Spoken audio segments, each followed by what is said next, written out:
February 11th, 2023.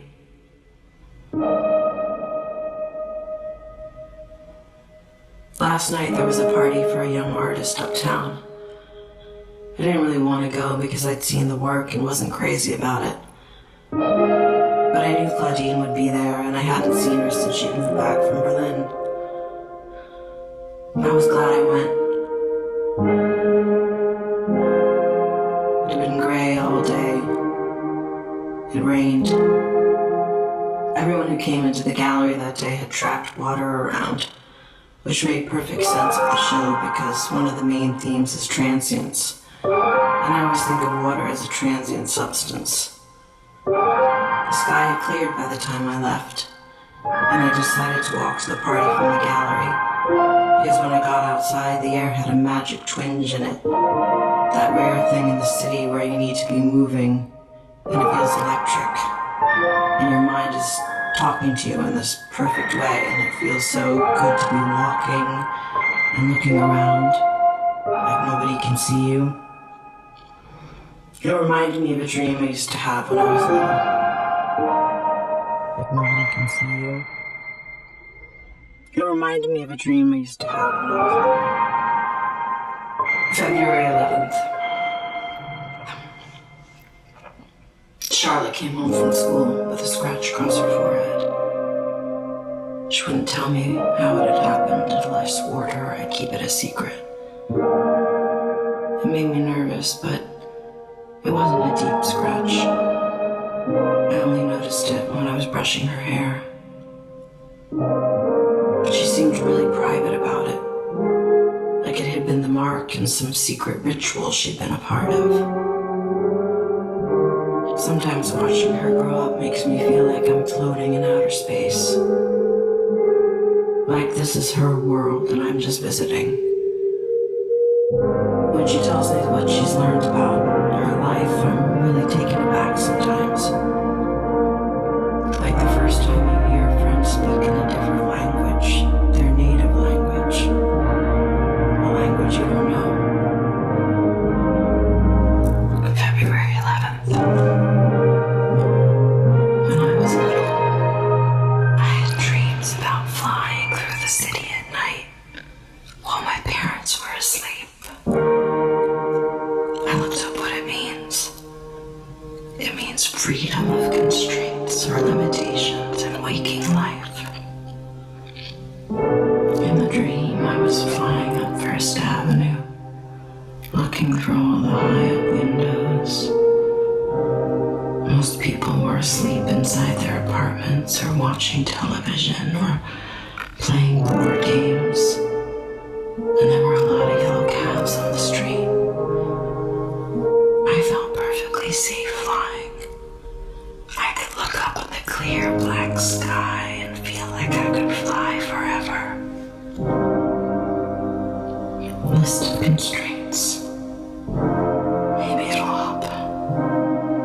Number 1, time. Number 2, expectations. Number 3, language. Number 4, the speed of light. February 11th. I took Yasmin to lunch after the studio visit. Her work perplexed me, actually. All about birds. She's been using scraps of canvas and trash from the flower district to make nests, studying the architecture of nests she finds in Central Park. Some of the feathers she collected are really beautiful. Yasmin scares me a little. I don't think she takes good care of herself. And I think she needs to go out and have more fun. I told her to wear gloves when she handles the trash. She looked at me with pity after I said it, like, oh, poor you, you're so afraid.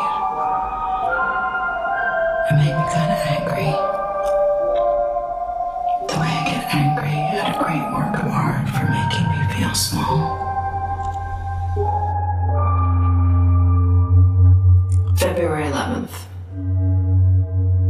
Listen to Disintegration on the subway to Brooklyn. Brooklyn.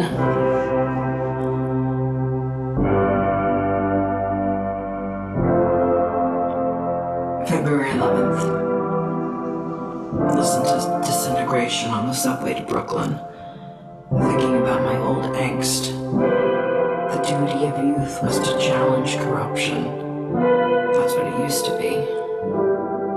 I don't know what the duty of youth is anymore.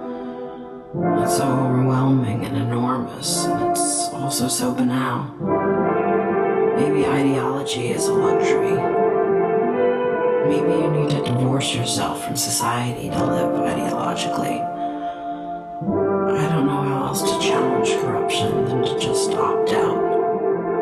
Move to the country somewhere and light candles. Take photographs of grass and insects and clouds. Raise Charlotte on food from our garden, water from our own well, a few chickens. Oh, and I dreamed of doing that when we first met.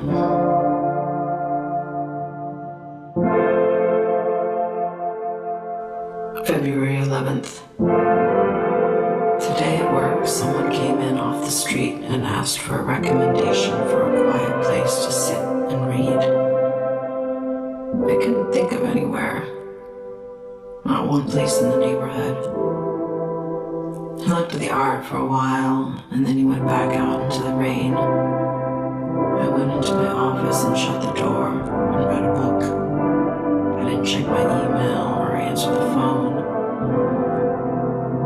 I need to do that more often. Yasmin told me about a Sufi legend about birds.